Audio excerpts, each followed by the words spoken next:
네, 안녕하세요. 저는 배우 서영우입니다. 반갑습니다, 여러분.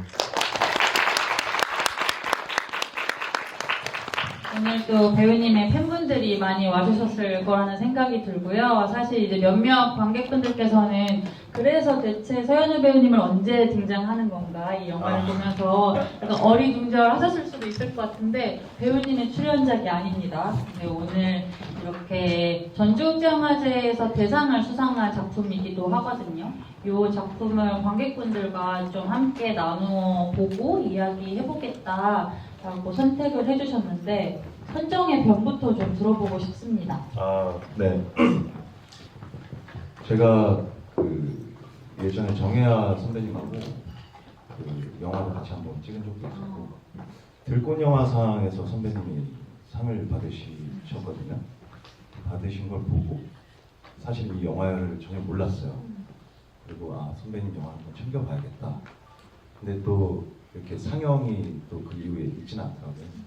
그래서 언제 이렇게 스크린으로 이렇게 보고 싶었는데 이번에 사실 제 영화를 틀어도 되는지 몰랐어요.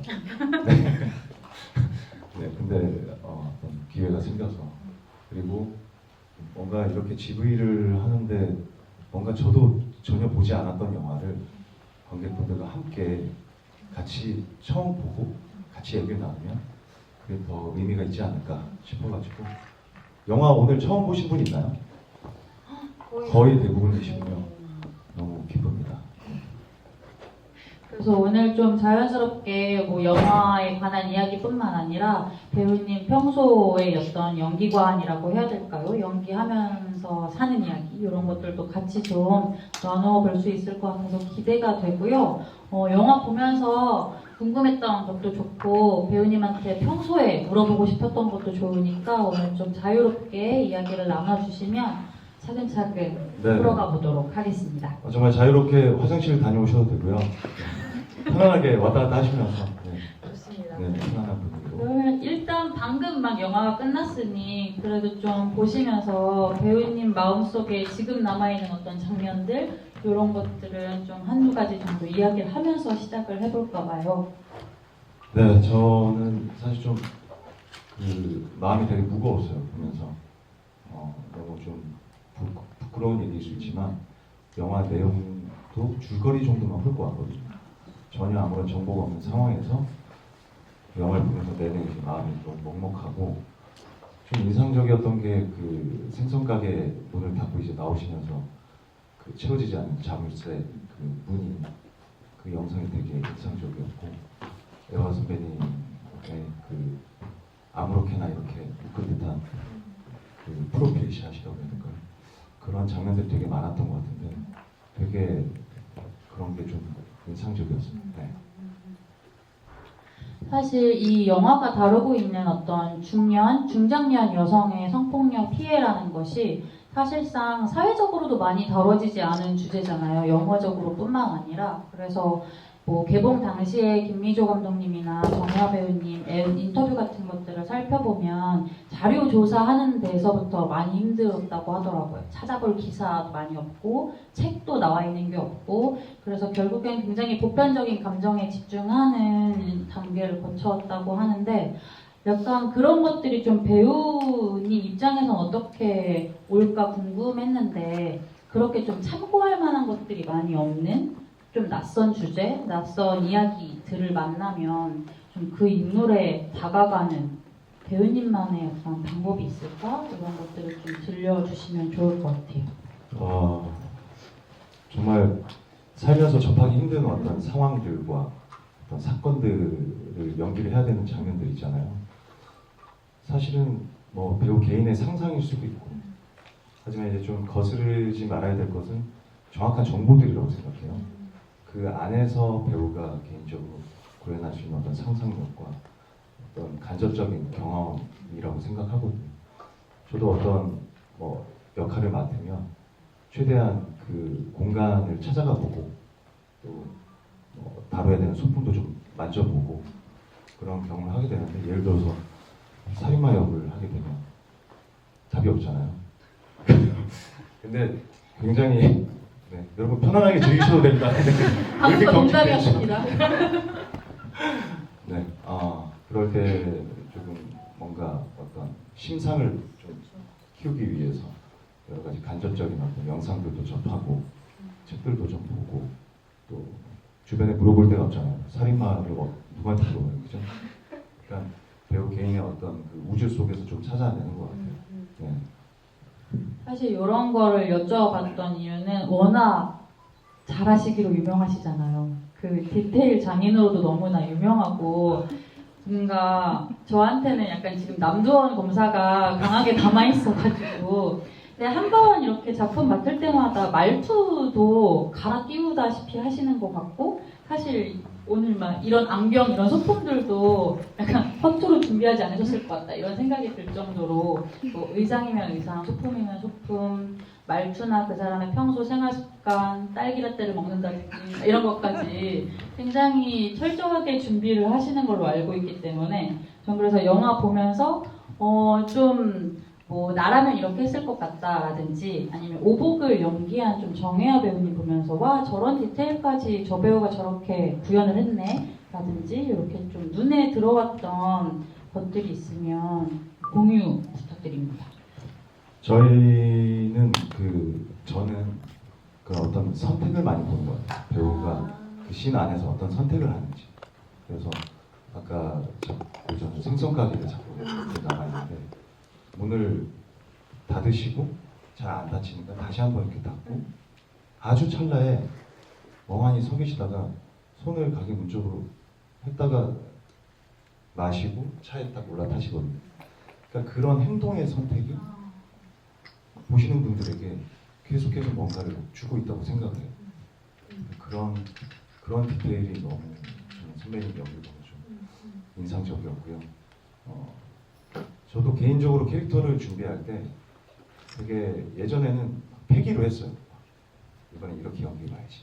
말투도 이렇게 바꾸고. 근데 어느 순간 좀 현장에 같이 일하는 우리 스태프들의 아이디어를 많이 받아들이기 시작했어요. 저라는 사람은 한정적이거든요. 네. 저도 과부하가 걸릴 때가 있기 때문에 누군가가 뭐 이런 걸 제안을 하면 그걸 좀 너른 마음으로 수용을 하고 네. 그리고 점점 작업을 할수록 의상이나 소품이 되게 중요하다라는 생각을 많이 해요. 그 의상이 주는 그런 착장감 이렇게 지금처럼 타이를 하고 있으면 뭔가 조금 신경이 쓰이잖아요. 약간 뭐 어떤 조금 불편한 신발을 신으면 몸의 자세도 좀 바뀌고 그러니까 그런 저한테 좀 달라붙는 저한테 어떤 주는 이런 것들을 많이 받아들이려고 하다 보니 조금 제가 아닌 다른 인물로 표현을 하는데 또 도움을 좀 받는 그런 편인 것 같아요. 네. 맞습니다. 집단 지성의 힘을 약간 믿게 되신 것 같고 네, 스태프분들 포함해서 그 맨 처음에 얘기해 주셨던 어떤 그 오복의 그런 미세한 주저함 이런 것들이 짚어주신 것처럼 관객 입장에서도 보면서 이 사람의 망설임, 억울함, 주저함, 머뭇거림 이런 것들이 좀 같이 영화 보는 시간 내내 쌓였던 것 같고요. 네, 그래서 영화를 이렇게 바라보시는구나 이런 생각도 같이 하게 됐습니다. 객석에서 이제 질문을 좀 받아볼까 싶은데요. 자리에서 손을 들어주시면 저희가 마이크를 전달하도록 하겠습니다. 영화에 관해서도 좋고 아까 말씀드렸던 것처럼 배우님한테 이렇게 직접적으로 육성으로 또 답변을 들을 기회가 많지 않을 테니 평소에 궁금하셨던 것도 여쭤봐 주시면 감사하겠습니다. 네, 그러면 손을 한번 들어 주실까요? 여러분 숨을 쉬고 계시죠? 되게 고요하네요. 네네. 있으신가요?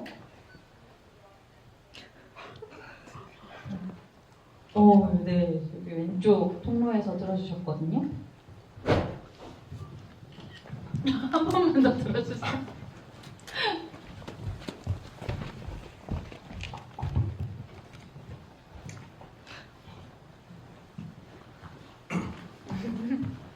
네, 안녕하세요, 배우님. 잘 보고 있는 팬 중에 한 명이고요. 평소 배우님의 연기관이 배우가 막 엄청나게 표현을 하는 것보다 관객들이 훨씬 느낄 수 있는 그런 연기를 하시는 걸 지향하시는 걸로 알고 있는데 혹시 그 생선가게 장면 말고 또 배우님의 연기관에서 가장 인상적이었다 하는 그런 씬이 있었을지 궁금합니다. 관객에게 가장 느끼게 했던 그런 장면. 그 고등학교를 찾아가셔서 엄마랑 통화를 하시면 어머니가 제가 느끼기에는 좀 치매나 이렇게 좀 있으신 것 같은데 그런 장면들인 것 같아요. 그러니까 정말 그 어떤 밸런스라고 해야 될까요? 보는 관객이 느낄 수 있게 잘 리드를 해주시는 느낌이거든요. 본인의 어떤 얼마나 많은 감정과 그 울컥함 내지 대사의 여러 가지 방식이 있겠어요. 근데 그런 것들을 같이 보시는 분들이 잘 따라올 수 있게 잘 리드를 하고 있다고 생각합니다. 그러니까 말씀 주신 것처럼 저는 평소에 사실은 조금 이상한 얘기일 수 있지만 감정으로 연기하는 걸 최대한 배제하려고 하는 편이에요. 왜냐면 배우가 감정으로 연기하는 데는 한계가 있고 그리고 여러분께서 이 보신 영화도 마찬가지고 우리는 어떤 하나의 선택된 테이크를 보고 있지만 배우는 그거를 같은 연기를 10번, 20번도 하거든요. 근데 그럴 때마다 감정적으로 치닫고 감정에 의존해서 연기를 하게 되면 굉장히 좋은 결과물이 나오지 않더라고요. 그리고 뭐랄까 좀 자아도취적인 연기를 하게 되고 우리가 어떤 예를 들어서 장례식장에 갔어요. 근데 친구의 뭐 가족이 돌아가서 갔는데 친구가 너무 울고 있으면 사실 우리가 느낄 게 것이 없잖아요. 위로하기 바쁘고 달래주고 또 이렇게 챙겨주기 바쁘지 그 슬픔을 같이 공감할 수 있는 어떤 시간이 없어요. 그런데 예를 들어서 친구가 되게 아픈 일을 겪어서 장례식장에 있는데 울지 않고 울지 않으려 한다. 그 순간 저는 발생이 된다고 생각해요. 옆에 있는 목격하는 사람으로서 막 벅차오르죠. 막 보고 있는 옆에 있는 제가 막 미칠 것 같고 계속 끝까지 와줘서 고마워. 괜찮아? 괜찮아. 자꾸 버티고 싸우는 거예요. 그 줄다리기를 예를 들면 계속 해주면 옆에서 보는 예를 들면 관객분들은 같이 따라올 수 있게 어떤 줄을 하나 딱 잡고 당기는 거죠. 그런 그래서 애화 선배님들은 난 그렇게 안 했는데 이렇게 쓸 수 있는데 저의 어떤 그런 연기에 접근한 방식으로 봤을 때는 그런 장면들이 참 이렇게 잘 다듬어진 선배님께서 잘 리드를 해주신 장면이 아닌가 생각이 들었습니다. 감사합니다. 감사합니다. 질문 감사합니다. 배우님의 별명이 서박사라는 얘기를 들었는데 그게 약간 이런 면모 때문에 탄생한 별명인가요?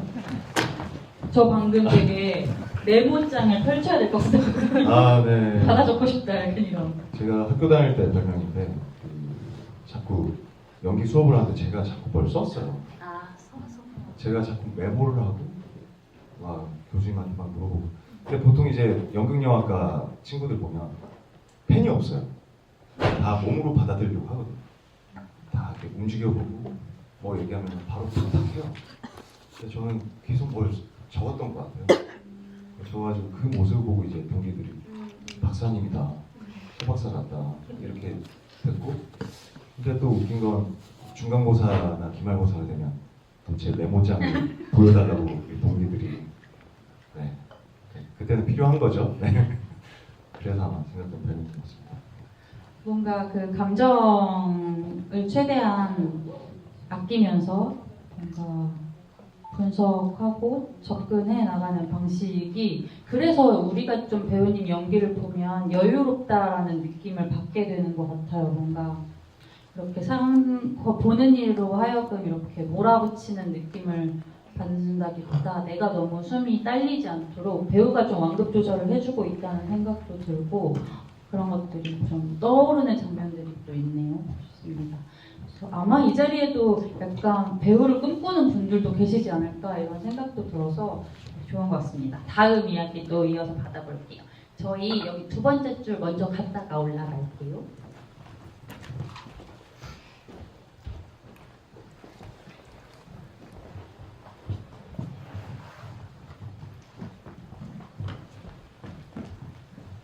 네, 너무 반갑습니다.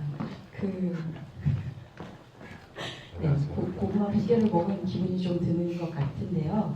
저는 보면서 서현우 배우님이 이 영화를 픽한 이유가 있었겠다라는 그런 느낌이 들면서 혹시 여기 나오는 역할 중에서 남자 배우고 여자 배우고 상관없이 내가 이 역할을 한번 맡았으면 이런 포인트를 가지고 이렇게 연기를 해봤을 것 같다라고 생각하는 그런 배역이 있다면 좀 알려주시면 좋을 것 같습니다. 네, 굉장히 어려운 질문 감사합니다. 그래서 제가 그 정혜아 선배님의 역할은 감히 엄두가 안 나고요. 좀 뭔가 저한테 조금 달라붙을 법한 고서희 선배가 했던 큰딸. 네, 되게 그 주변 인물들이 굉장히 뭔가 협력적이지 않잖아요. 각자의 어떤 삶이 있고 그 인물을 보면서 좀 공감도 많이 됐고 하지만 그 어머니가 그런 일을 당했지만 또 각자의 또 인생과 스트레스가 있는 거죠. 그걸 보면서 저도 개탄할 수밖에 없지만 뭔가 이 영화의 어떤 빌런 아닌 빌런들이지 않았나. 정말 이 셋 딸이죠. 둘째는 시집을 갔고 그리고 남편 역을 하셨던 우리 이상희 선배님. 네. 정말 네, 좀 기분이 안 좋네요. 네. 저도 화가 많이 났습니다. 네. 그런데 그 딸 역할했던 서희 선배 역할을 많이 하게 된다면 어떤 제가 다른 디테일을 부린다기보다 그 역할로서 애화 선배님과 그 시공간에 놓여 있고 싶다 라는 생각을 좀 들었어요. 네. 실제로 목격하고 싶고 네. 그리고 그 호흡을 좀 받아보고 싶고 네. 그런 생각이 들었습니다. 아까 뒤에서도 네, 검은색 옷 입으신 분 중앙에 먼저 갔다가 오른쪽으로 올라갈게요.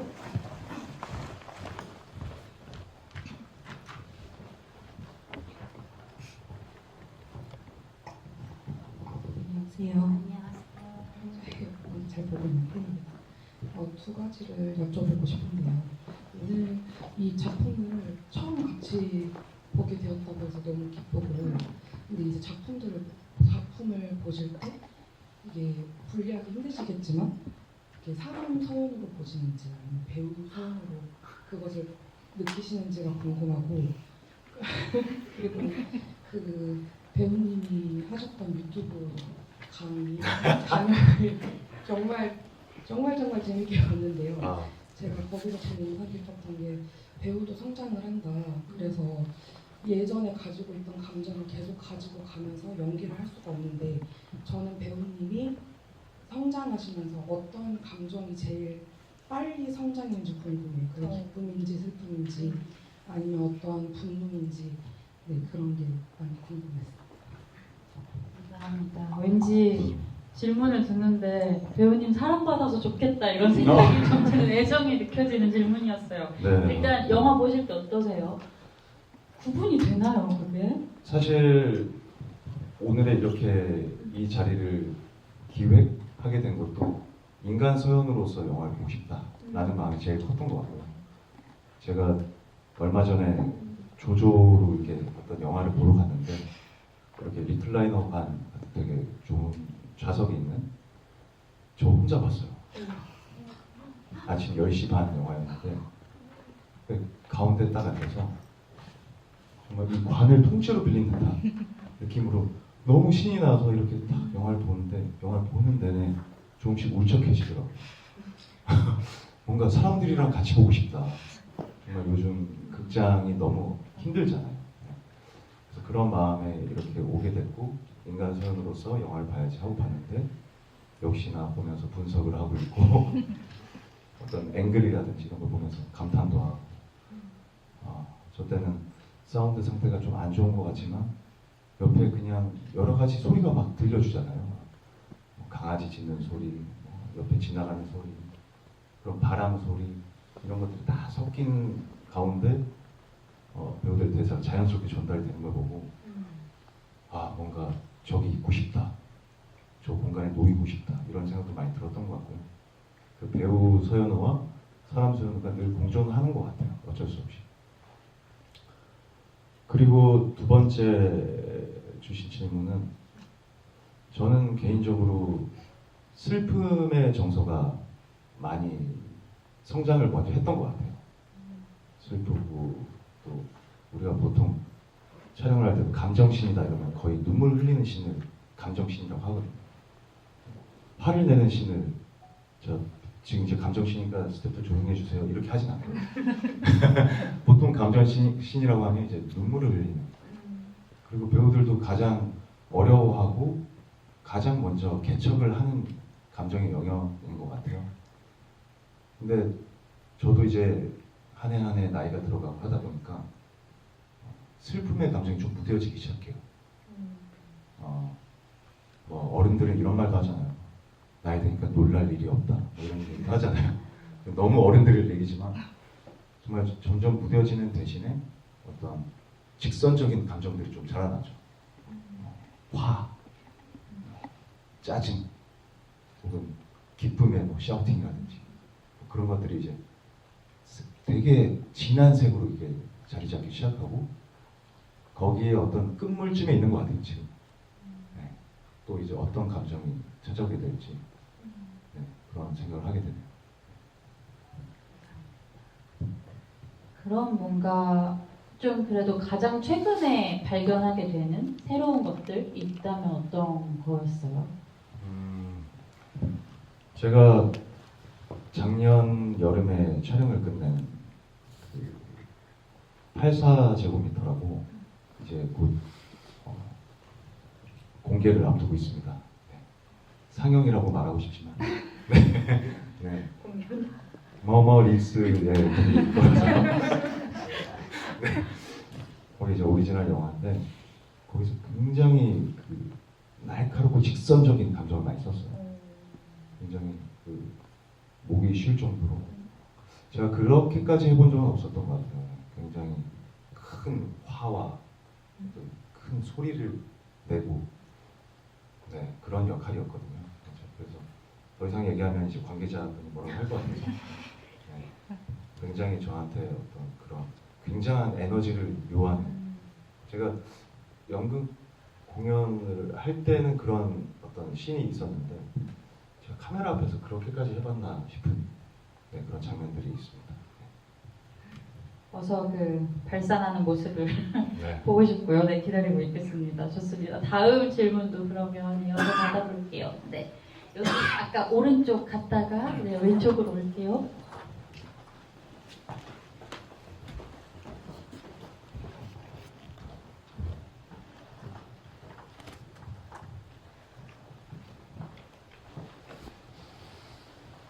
네, 안녕하세요. 오늘 좋은 작품 함께 볼 수 있어서 너무 영광이었고요. 이제 요즘에 인생 영화 세 편으로 그 사람에 대해서 알 수 있다라는 말이 있잖아요. 그래서 배우님의 인생 영화 세 편과 그 인생 영화로 꼽으신 이유 간단하게 좀 궁금해서 질문 드리고 싶습니다. 네, 한 10분만 주실 수 있나요? 네, 그래서 지금 딱 떠오르는 거는 헌트라는 영화가 있어요. 사람들이 오해를 많이 하게 되는. 네, 제가 제목을 잘못 얘기했나요? 더 헌트. 더 헌트. 네네네. 이정재 선배님의 그 영화고, 네, 더 헌트라는 그 인물들의 관계가 엄청 선명하게 사람을 좀 답답하게 만들고 힘들게 하잖아요. 그 영화가 굉장히 저한테는 선명하게 남았고요. 그리고 조심 들어가세요. 네, 감사합니다. 아, 네. 나중에 또 뵙겠습니다. 네네. 아니, 개막식 지나갈 때 우리 PD님이셨는데 네. 날선 질문을 주시더라고요. 네.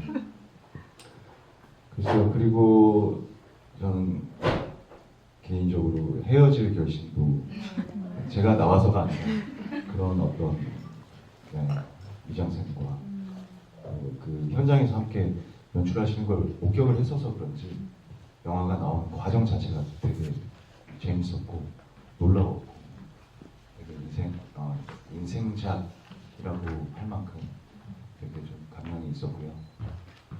그리고 영화가 뭐가 있을까요? 평수? 네, 그런 좀 눈을 어지럽게 하는 그런 영화도 되게 인상적이었던 것 같습니다. 평소에 이런 생각을 좀 하고 살아야겠어요. 결과 나오나요? 어떤 사람인지 파악하셨나요? 종합 결과? 조금 어지럽네요. 좀 어지럽네요, 저도. 네. 감사합니다. 아까 여기 왼쪽에서 손 들어주셨죠? 마이크를 옮겨볼게요. 손 한 번만 다시 들어주시겠어요? 네. 중앙으로 올게요.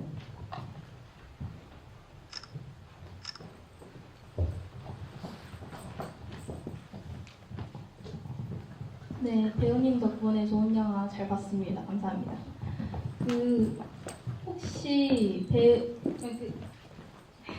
영화에서 계속 힌트를 던져주면서 약간 이게 뭔지, 그러니까 이 사건이 무슨 사건이 일어났는지에 대해서 약간 힌트를 던져주면서 영화가 진행이 되었는데요. 배우님께서는 어떤 부분에서 이게 무슨 내용인 것 같다라고 생각을 하게 된 그 시점이 어느 정도였는지 궁금합니다. 윤곽을 언제부터 그리셨어요, 배우님? 이번에 본 영화 말하는 거예요. 지금 영화 말씀하시는 네. 거죠? 저는 사실 그 돈을 막 이렇게 세시고 술자리에 딱 앉으시잖아요. 이제 돈 다 준비됐어. 그리고 사실 그 돈이 없어질 줄 알았어요. 그렇게 느끼신 분들 좀 있으시죠? 제발 술 잃어버리지 마. 에바 선배님아 제발 그러지 마 이랬는데 뭔가 술을 마시는 장면은 계속해서 일부러 그 포커스도 자꾸 아웃시키고 뭔가 희미해지기 시작하는 어떤 게 됐을 때 돈이 아니구나 라는 생각과 그 주변에 있던 인물들이 갑자기 머릿속에 탁탁탁 들어오더라고요. 그리고 한 명이 이미 지정이 되기 시작했어요. 네. 이런 거구나. 사실 그래서 지하철 올라오실 때, 계단 올라오실 때 이미 이해가 됐죠. 네. 그 같이 따라오시던 분이 피가 나고 있어요. 말을 하기 전에. 굉장히 자세하고 굉장히 빠르게 알아차리셨네요. 감사합니다. 이런 편이셨네요. 맞아요. 그 지하철 그 표정과 약간 그 몸의 어떤 움직임 맞아요. 이런 것에서 맞아요. 다들 약간 어떤 불길함, 이거 틀리지 않는구나 약간 이런 느낌을 받으셨었던 것 같아요. 아까 여기 중앙에서 나란히 손 들어주는데 네. 그러면은 안녕하세요. 덕분에 좋은 작품 같이 볼 수 있게 되어서 영광이고요. 저는 영화를 보면서 제일 인상적이었던 게 정혜아 배우님께서 이제 표정 연기가 다양하지 않으신데도 뭐 증오나 슬픔 아니면은 뭐 굳은 결심 이런 게 되게 잘 느껴졌거든요. 근데 이제 배우님이 여태까지 해오셨던 이제 캐릭터들을 보면은 뭔가 이렇게 강한 연기를 보여주는 경우가 많으셨을 텐데 만약에 이제 이러한 표정의 변화가 크지 않음에도 불구하고 감정을 드러내야 하는 씬을 맡으실 경우에는 어떤 방식으로 접근을 하시는지 아니면 혹시나 정혜아 배우님 같은 이런 역할을 맡으셨을 때 본인이라면 어떻게 연기에 접근을 하게 되실지가 좀 궁금합니다. 저도 이거 되게 궁금했던 거였는데 배우님 같은 배우가 어떤 침묵, 그러니까 말할 수 없는 상태 혹은 무기력 약간 이런 것들을 연기하면 어떻게 구현이 될까? 이런 게 정말 궁금하더라고요. 저 이제 연기 클래스가 되는 매거장 펼쳤어요 네. 지금. 콧물이 나오네요. 네. 그러니까 이게 배우가 과한 표정을 짓는 순간 배우의 지분이 커지는 것 같아요. 그러니까 나는 이렇게 느껴. 나는 이런 감정이야. 그래서 뭐 놀란 표정, 짜증난 표정, 슬픈 표정 이런 것들을 자꾸 제공하려 들수록 관객은 관객의 것이 아니라 배우의 것이 되는 거죠. 그 신의 감정 자체가. 그러니까 정말 좋은 마치 한편의 예를 본 것 같아요. 애화 선배님의 연기가 머물러 있고 하지 않고 하지만 그게 하지 않는 것은 아니거든요. 계속해서 생각이 가고 있고 저희가 영상도 영상이지만 사진 작업을 할 때 신기한 지점이 생각을 하면 그 눈에 담기더라고요. 생각만. 어떤 저희는 항상 그런 주문을 많이 받거든요. 감독님들한테 조금만 좀 새파랗게 해볼까? 그럼 이제 좀 더 새파랗게요. 그러니까 좀 약간 좀 조금 더 질겼으면 좋겠어, 형씨. 조금 더 질기게 조금 보여주세요. 아, 그게 뭘까? 좀 더 촉촉했으면 좋겠어. 그게 뭘까? 근데 그 배우 머릿속의 언어는 되게 감정적인 어떤 표현들을 다 내려놓고 행동으로만 선택을 해야 되는 것 같아요. 저의 이 지론이지만 어떤 선배님들 제 얘기 들으면 제가 혼날 수도 있어요. 너 엉터리야! 뭐 이럴 수 있는데 뭔가 그런 그 머물러 있고 뭘 하지 않는 것이 가장 힘든 작업이고 그 좋은 예를 선배님이 보여주신 것 같고 하지만 또 보여줄 때는 선명하게 또 표현을 해야 되거든요. 근데 그 단차가 정말 관객분들이 품을 수 있게 관객분들이 느낄 수 있게 하는 어떤 원리인 것 같아요. 제가 욕심내지 않고 제가 느껴버리면 되게 아이러니하죠. 제가 감정을 느꼈다고 막 펑펑 울었어요. 한 테이크가 끝났어요. 같이 모니터를 하면 슬프지가 않아요. 왜냐면 제가 다 슬펐기 때문에 서현우라는 배우가 혼자 슬퍼한 거죠. 그럼 사람들은 어떻게 찌찌찌 안 되겠다, 슬프겠다. 근데 보는 사람들을 슬프게 하는 방법은 뭘까? 그걸 계속 연구를 해요. 그게 아까 말씀드린 예처럼 눈물을 참는 방법도 있을 거고 아니면 어떻게 하면 내가 보시는 분들이 지금 내가 대본을 분석하고 이 작품에서 해내야 되는 어떤 이 연기를 보시고 여러분이 느낄 수 있을까? 이거를 계속 연구하거든요. 그래서 보통 소위 선배들이 힘 빼고 해, 힘 빼고 뭐 이런 얘기 하잖아요. 힘을 뺀다는 게 나의 어떤 그 자의적인 어떤 에너지이고 뭔가를 하려다 보면 자꾸 힘이 들어가요. 뭐 연기뿐만 아니라 스포츠든 공부하실 때도 자꾸 막 어깨 올라오잖아요. 노트북 쓰다 보면 이럴 때는 한 번씩 힘을 빼주면 뭔가 내가 다 하려고 하지 않고 보는 사람들 그리고 주변의 사람들이 느낄 수 있게 하는 그 기술이 참 어렵지만 머물러 있고 그리고 머릿속으로 생각하고 생각하면 제가 오늘 배가 너무 고픈데 뭐 먹지 이러고 있으면 누군가는 그 제가 뭐 어떤 골똘히 생각에 빠져 있는 것들을 목격을 하게 되잖아요. 그럼 관객은 충분히 이제 저를 목격을 하고 상상을 해내기 시작할 텐데 거기에 감독님이 제공하신 어떤 신의 구성과 스토리가 이어지면 관객은 이제 따라오기 시작하는 것 같아요. 제가 자꾸 뭔가를 강압적으로 뭔가를 표현하면 그냥 혼자 즐기고 끝나는 거죠. 그런 좀 생각을 좀 많이 하면서 연기를 하는 것 같아요. 숨 쉬고 계시죠? 지금 메모하시는 분 두 분 발견했고요.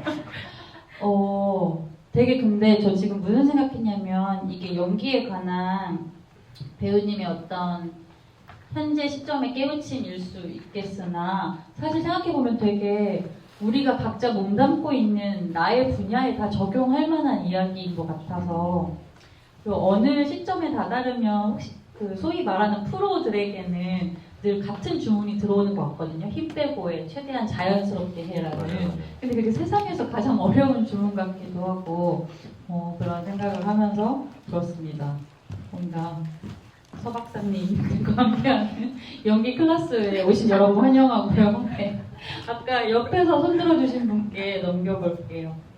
저는 이제 배우님 자체한테 궁금한 것이기도 한데 이제 배우님이 지금까지 말씀해주신 거 보면 약간 감정적인 것에 대한 영향을 되게 깊이 받으시는 스타일이신 것 같아요.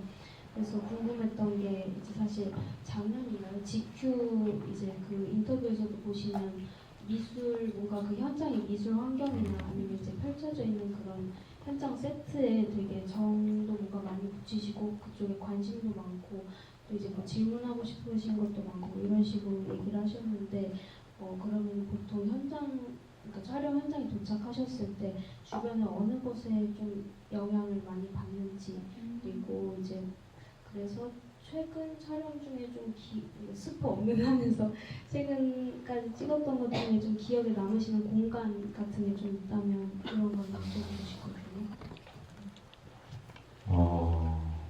일단 그 GQ 인터뷰도 읽어봐 주셔서 감사드리고요. 저는 그 미술 세트에 좀 영향을 많이 받아요.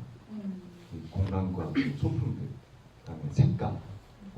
처음에 이제 참 배우로서 신나는 순간은 세트장을 처음 그 들어가는 순간이거든요. 마치 집 보러 온 사람처럼 어휴 세상에 이 소재가 뭐야 이러면서 막 훑어봐요. 그리고 제가 연기하게 될 공간, 뭐 심지어는 의자, 그 의자도 한번 앉아보고 이게 아무리 집에서 혼자 대사를 연습하고 이렇게 되뇌이고 복귀하고 해도 실제 그 공간에 소품을 쓰여 의자에 앉으면 제가 생각한 것보다 의자가 낮기도 하고 높기도 하고 저는 뭐 이 정도 의자에서 이렇게 뭐 연기를 하고 싶었는데 갑자기 너무 의자가 높은 거예요. 그러면 이런 행동에 선택 못 하겠죠. 근데 또 다른 게 찾아지고 그러니까 그런 어떤 미술 소품들 그리고 또 저만의 어떤 루틴인데 만약에 뭐 책상이 있다 그러면 펜이랑 이런 것들이 다 제 스타일대로 다 꽂아놓고 자꾸 이렇게 만지고 서랍도 만져보고 노트북도 있어 노트북도 이렇게 만지고 그래서 지문 묻어서 혼나고 계속 뭘 만져요. 만지고 내 거다 그리고 예전에 또 선배님들이 그냥 의상팀이 주는 옷을 입으면 너무 어색하니까 동전을 하나 넣어버려요. 그래서 바지에 동전도 하나 넣어놓고 그러니까 자꾸 이제 저한테 달라붙게끔 만드는 어떤 그런 게 되게 저는 좀 중요하다고 생각을 하고 최근에 그 촬영 중에 좀 기억나는 로케이션은 그 동해바다에서 좀 많이 찍었어요. 그래서 그 바다 그 자연 자체가 주는 또 영감은 엄청 큰 것 같아요. 그 바람이 엄청 불고 예전에는 그 바람 불고 햇빛이 엄청 세면 저도 이제 기술적으로 막 연기를 하려고 했던 적이 막 눈이 엄청 찌푸려지는데도 눈을 뜨고 이렇게 연기를 했어요. 화면에 이렇게 그 나오는 거를 이렇게 보면 이제 감독님이 왜 이렇게 찡그려 펴주세요 이러는데 지금 이제 자연을 좀 받아들이자 라는 스타일로 좀 바뀌어서 해가 쬐면 찡그리고 바람 불면 날아가는 대로 뭔가 이렇게 좀 받아들이고 연기를 하려고 좀 많이 하는 것 같고 그런 점에서 이번에 동해바다 로케가 좀 기억에 남습니다. 엄지척을 날려주셔가지고 감사하고요. 근데 저는 말씀 들으면서 약간 궁금해졌던 게 사실 사전에 어떤 작품에 대한 그리고 인물에 대한 준비와 분석을 철저히 하시는 것 같거든요. 그래서 저한테는 근데 현장에서 어떤 공간이나 미술이나 이 세트에서 영향을 받을 수 있다는 건 사람이 그만큼 풀어져 있다는 소리이기도 하잖아요. 좀 내 벽이 없이 좀 말랑말랑한 상태여야 외부의 자극도 흡수할 수 있고 그럴 텐데 이렇게 많이 준비해 갔는데 그만큼 내려놓는 것이 현장에서 어떻게 가능할까? 약간 이런 생각이 들기도 해요. 어떻게 하세요? 예를 들면 그런 것 같아요. 그냥 운동선수처럼 만일에 뭐 축구를 하는 축구선수다 그러면 평소에 막 드리블 연습도 하고 슈팅도 엄청 연습하고 뭐 엄청난 걸 많이 훈련을 해놓잖아요. 그래서 나는 오늘 경기 때 내가 연습한 이 드리블을 해야지 하고 들어가지만 상대 선수를 만나고 또 그 경기의 전반적인 어떤 리듬과 템포 그 호흡 속에 있으면 순간 연마는 돼 있지만 그 선택을 하지 않게 되고 하지만 의도치 않게 또 더 좋은 선택이 나오기도 하고 때로는 실수가 나오기도 하고 그러니까 그런 거에 비유를 좀 많이 해보는 것 같아요. 운동선수 평소에는 연습해놓고 집에서 대본 보고 분석하고 연습해놓고 나 연기 이렇게 해야지 이때는 고개를 들어서 더 표독스럽게 막 대사를 쳐야지 하고 가지만 상대 배우가 앉아있다든지 고개를 들 필요도 없어지죠. 그러니까 모든 것들이 다 유연하게 해야만 하는 작업 투성이라서 그것들을 좀 마음을 넓게 가지고 하려고 하고 있습니다. 이 질문한 제가 되게 속 좁은 사람이 된 것 같아요. 너무 아프겠다 아니에요. 이런 생각을 해보게 됐네요. 좋습니다. 저희 다음 질문으로 바로 뒤에 계시네요. 괜찮으시죠? 네, 안녕하세요. 저는 그 영화 때문에 오늘 이 자리를 예매를 하게 됐는데 배우님 그 스크린 말고 실제로 오늘 처음 뵀거든요. 근데 좀 이 자리를 빌어서 팬이 될 것 같다라는 말씀을 드리고 싶고요.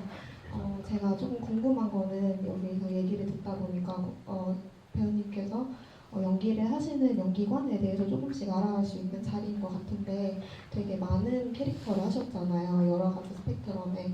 그러면 그 많은 캐릭터들 분석하실 때 그 캐릭터의 뭐 선역이든지 악역이든지 아니면 직업적인 면을 다 떼놓고 봤을 때 배우님과 가장 이 캐릭터는 비슷했다, 이 캐릭터는 나와 정말 먼 캐릭터 같았다라고 느끼시는 게 있으실까요? 네, 캐릭터가 좀 비슷했다라는 느낌은 영화가 아니라서 말씀드려도 될지 모르겠지만 그 연예인 매니저로 살아남기. 굉장히 의외의 작품인데. 네. 그러니까 뭔가 되게 편했어요. 뭔가 캐릭터를 잡지 않았던 것 같아요. 그냥 되게 좀 다소 시트콤 같기도 하고 그런 어떤 장르였는데 코믹 장르인데 그냥 뭔가 외형적인 어떤 캐릭터 혹은 필요 이상의 분석을 하지 않고 그냥 그게 구성 자체가 정말 매니저가 돼서 배우들을 상대하는 그러다 보니까 시시각각 그 상대 배우에 맞게 고객의 니즈에 맞게 행동을 하듯이 정말 그렇게 되게 그냥 편하게 했던 어떤 작품이었던 것 같고요. 굉장히 제가 이건 참 나스럽지 않다 싶은 거는 킬러들의 쇼핑몰 그거는 정말 다 그 장착을 하는 것 같아요. 근데 그게 너무 재밌어요. 금리도 끼고 머리도 이렇게 하고 옷도 막 여기 입고 뭘 하나하나 지렁지렁 달고 근데 뭔가 이게 굉장히 재밌어요. 그 마치 우리가 그 이렇게 맨 얼굴로 뭔가를 대면을 하면 좀 어색하고 불편할 수도 있잖아요. 좀 부끄럽고. 근데 어떤 탈을 딱 하나 써버리면 되게 쉬워지거든요. 갑자기 제가 어떤 탈을 쓰고 막 갑자기 까불랑거릴 수도 있고 아니면 막 어떤 용기가 굉장히 많이 생겨요. 사람이. 다음에 탈 같은 거 한번 써보고 집 앞에서 가족들 앉혀놓고 한번 정말 감염무도회가 괜히 있는 게 아닙니다. 이게 용기가 생기거든요. 근데 제가 아닌 스타일링을 하고 착장을 하고 어떤 캐릭터적인 장치를 신기 시작하면 뭔가 용기가 생기고 되게 저도 평소에 생각하지 못하는 선택이 나오기 시작하고 서로가 놀라는 거죠. 너 왜 그렇게 했어?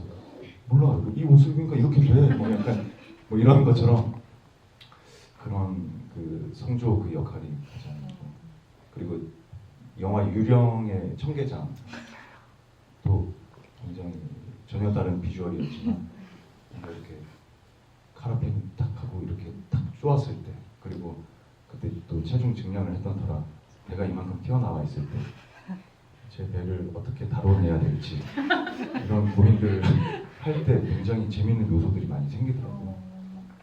네, 그런 게 재밌었던 것 같아요. 좋습니다. 배우님은 근데 무슨 직업을 맡으시든 항상 약간 10년 정도는 했던 것 같은 느낌을 주시는데 지금 머릿속에 각각의 그 캐릭터들이 떠오르면서 옆에 건너서 바로 마이크를 넘겨볼까요? 저 원래 이런 데서 질문하는 사람은 아닌데 제가 드라마에서 뵀을 때보다 훨씬 더 잘생기시고 멋있으신 것 같아서 사실 좀 감명받았어요. 미모의 감명을 네, 받으셨나요? 네.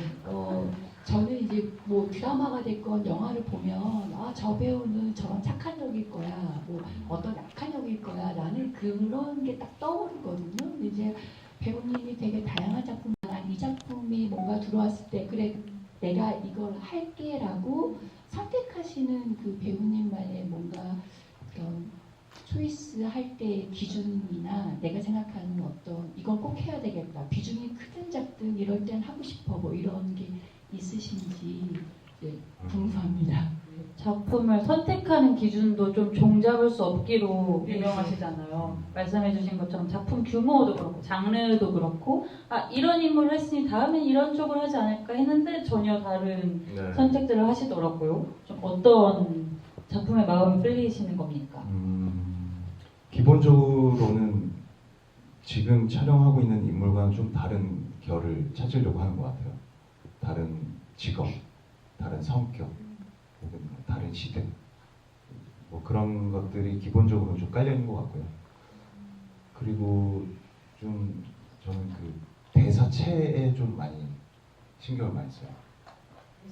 보통 이제 제가 어떤 그 작품 요청이 와서 대본으로 확인을 하게 되면 수많은 작가님들의 그 수많은 글발이 이어지잖아요.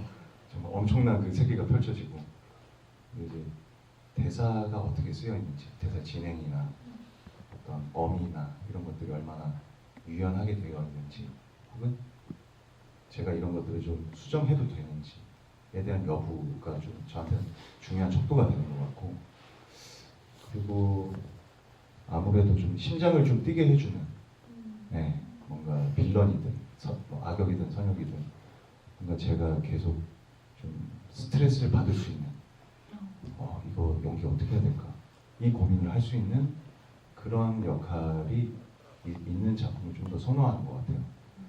이게 뭐 쉬운 연기도 없지만 사실 어떤 연기는 자꾸 예전에 이런 결 해봤었어, 이거 못해도 평균은 하겠다, 자꾸 이게 안주하게 되는 어떤 작품들도 있어요, 사실. 그리고 어떤 작품의 캐릭터 연기하고 나면 그 캐릭터를 보시고 또 작품 그 섭외가 올 수 있기 때문에, 근데 이제 자꾸 혼자 말을 안 듣는 거죠.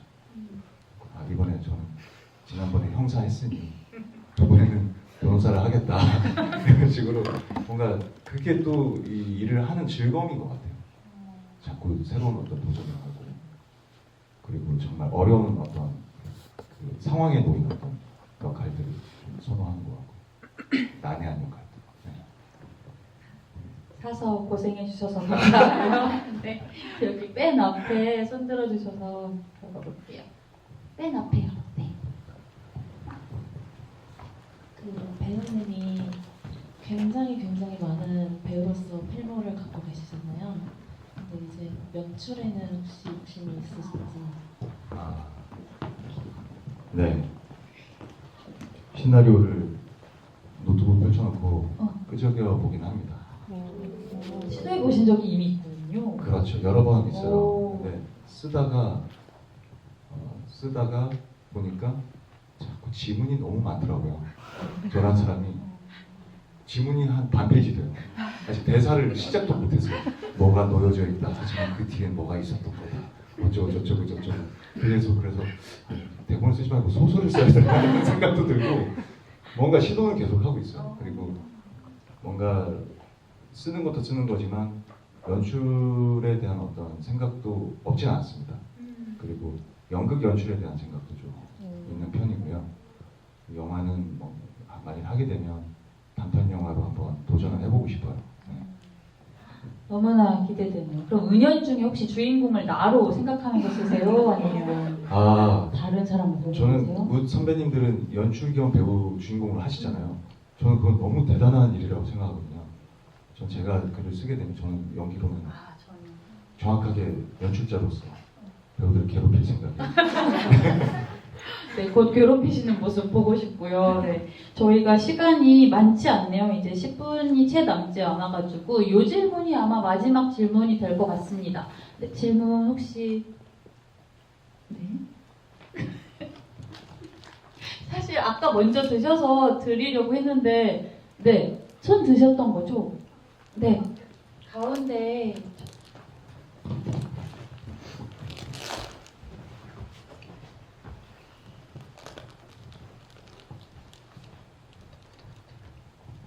네, 안녕하세요. 영화 드라마 잘 보고 있습니다. 다른 분들이 너무 영화와 배우님의